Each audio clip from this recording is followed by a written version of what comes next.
Okay, let us see this. When the Sakura Bloom Events Preview Phase 2. Look at this beautiful fan art of Yai, Miko, and Raiden. We have Bennett, Jinyan, Sarah with Raiden. So, as you can see here, Mihoyo just decided to contact me real quick and went like, hey, what's your favorite characters? And they put them all in one banner. It's called the OK Code banner now. You can't convince me otherwise. Bennett, Sarah, Jinyan, Raiden. There you go. They just put my entire character up there. Yeah, they put all the characters I play up there. And second banner, we have Kokomi. They're running 2 banners at the same time, right? Okay, alright. Realistically speaking, the only good 4-star is Bennett. Jinyan and Sarah. Sarah is conditional, that she's only really good at C6 with Raiden. And Jinyan is just not good. I just like Jinyan aesthetics. Bennett is the only sufficient character that you want to pull on this banner for Constellation. Bennett only really needs like Constellation 1. At best 2, right? Maybe like 5 if you want, like, I don't know, 80 more or something flat attack on his ult when he buffs. But 1 is all he needs, right? The thing is, right, you can get Bennett for free without spending money in the game by buying him off on the shop. I think Bennett is the character that appeared in the Star Glitter exchange the most. But I'm not sure. Tell me if I'm wrong. But yeah, Bennett appears the most here. So realistically, I don't know about this banner if you are planning to pull for the 4-star. Because they're either free, bad, or conditional, right? So when you're pulling these 2 banners, you're mainly pulling for the 5 stars, right? You have C1 rated. Should you go for C2? Ah, yes. The big question. Should you go for C2 rated? So C2 rated ignores defense by 60%, right? This passive, it ignores defense by 60%, which roughly buffs her damage by like 40 to 50% against all content, right? It's pretty big if you like Raiden a lot. The main thing is this, right? Like, if you think you need C2 Raiden to clear the Abyss, that's probably a player skill issue. Or you're just unlucky in Artifact, but luck is skill, so that's still player skill issue. I might have a severe lack of skill, so I farm a lot of artifacts. So, would you pull this banner? Would I pull this banner? I mean, for me at least, I would pull 1 copy of Raiden regardless. She's a solid character nowadays. The energy recharge, the ER gain, the damage is decent even without Constellation. She has one of the better teams, right? She can run on like Electro Charge team, or she can just run on national team with like Bennett, Zhangling, Xingqiu stuff, and you pretty much just slap content with her, right? Her 4-star weapon option is pretty good as well. So the catch pole arm is technically free, but it's gonna take you roughly like 3 weeks to farm if you don't have any friends that are willing to let you yoink fish from their world. Like, if you have friends that allows you to fish on their world, it's pretty easy, right? But it's a generally good weapon. It gives you ER, burst damage bonus, and burst damage crit rate, right? After you hit elemental burst with Raiden, although you do normal attack, like normal attack and charge attack, when you hit burst, even though you do normal and charge attack in here, in this form, it is considered elemental burst damage. So all the damage you do, the normal charge and plunge, is considered elemental burst damage, which makes the catch like basically like a free big damage boost, right? So Raiden is like, the big question about Raiden is, do you go attack percentage or like energy recharge on timepiece, and do you run electro damage bonus or attack percentage, right? And I think it's been debunked a long ago.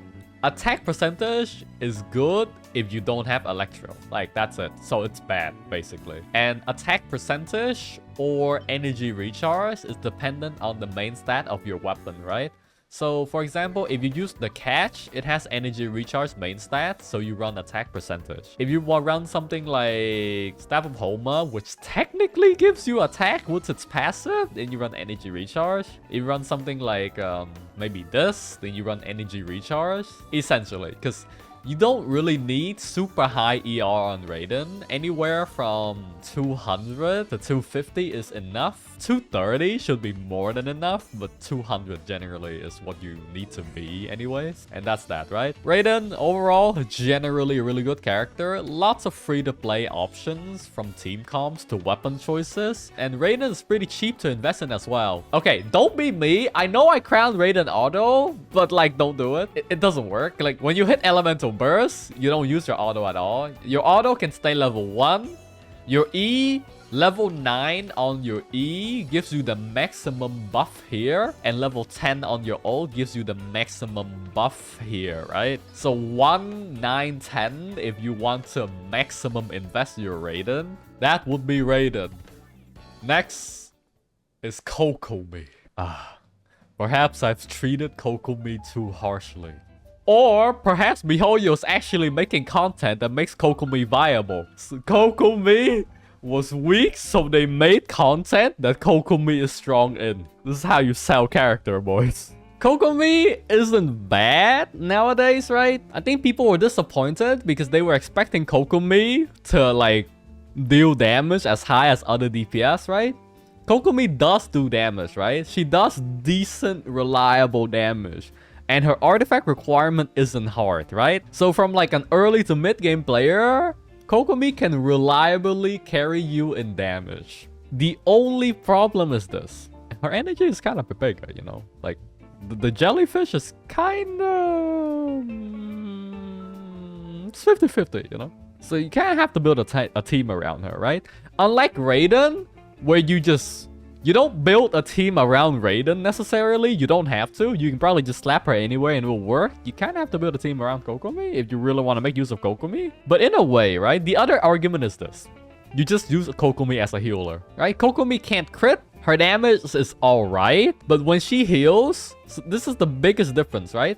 When Kokomi heals, she needs to stay on the field, right? She needs to be the active character. And her design was that she can do decent enough damage where it justified that, okay, she can stay on the field, right? But that's just not the case, right? Other healers just drop down something and, you know, they just, you know, jump away, right? They just jump off. Hey, yeah, okay, I dropped down my heal. You guys can fight now, yeah? However, this is the biggest thing. Correct me if I'm wrong, but this is what I've noticed, right? This is like the biggest thing, right? Raiden is very popular to a male audience, and Kokomi is really popular to a female audience. Could be wrong. I could be completely wrong. It could be completely scuffed, but this is what I've noticed from my friends and from Twitter. So probably not a good place to see, but apparently Kokomi is super popular to female audience and Raiden is super popular to male audience. So maybe MiHoYo knows this info and that's why they're doing this. And the Bennett down here is to sell for the meta slaves. And Xinyan and Sarah is to sell the character to dumbasses like me that play character for aesthetics, yeah? And crown them for some reason, yeah? So maybe this is just a big-ass plan from MiHoYo to appeal to all audience. Kokomi, I think she's pretty cool. I wouldn't, like, go for her, but, like, I can see people going for her. I can see their argument. I can see their side. It's all cool. Play for waifu, husbando, or meta. Psh, whichever. No one cares at this point. Just play whichever you want, right? Next, the weapon ban.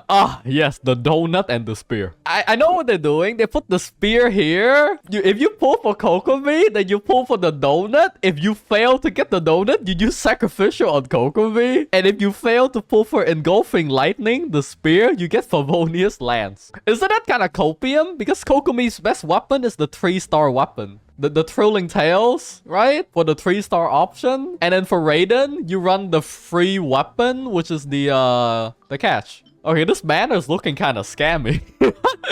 This banner is looking kind of scammy already. Okay, I don't like this weapon banner because you can lose your pity to the donut.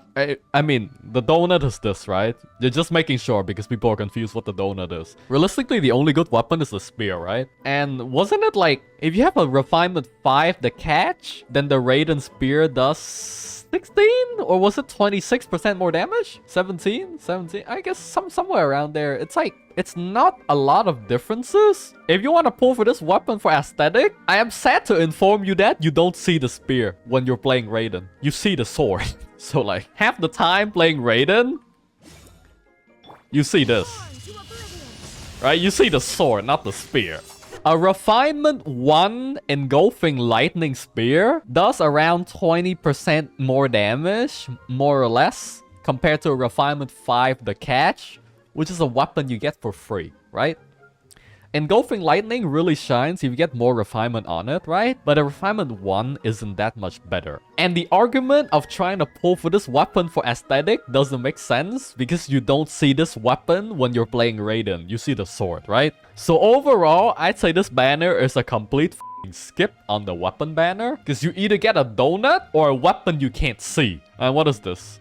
New event of a drink off drink a dreaming. I can't read this. I keep reading off a drink dreaming, and then the A is on the other side.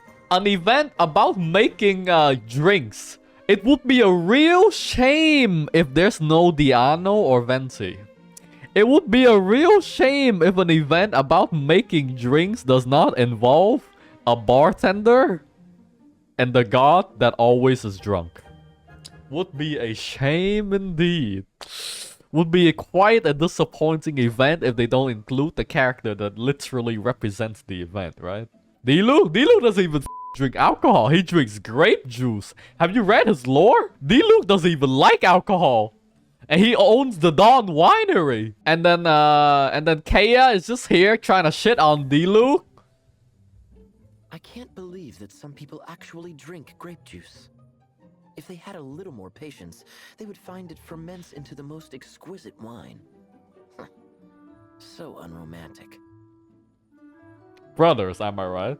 You know, you kind of just shit on each other all the time. Yeah, that's my quick lore nerd take on this. Hyakunin Iki. Oh, this is the event that you have 2 characters per team, and you have to constantly swap between them. And they gave you some base character. This was a reasonably fun event, right? This was reasonably fun, right? I had to run like a DPS Diano somewhere last event. It was cool. It's a great event. This is great. Combat event, if you're looking for combat content, this is really good. Well, not super good, but it's kind of good. And next, Overflowing Mastery.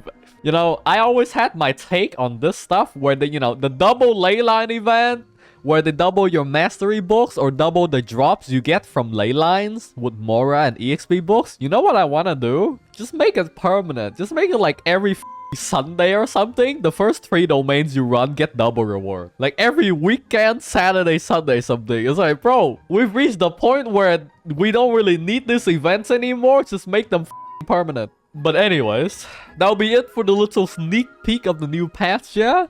Really good, really good. And wow, we have another sneak peek, maybe. Here you go.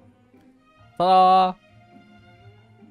Maybe in like mid-April or late April, I can get this full model rigged and I can use this model around on stream, right? And on YouTube, right? But there you go. Pretty nice, yes? Soon, TM. Alright. That's it for today. Bye bye, YouTube frogs. See ya, see ya.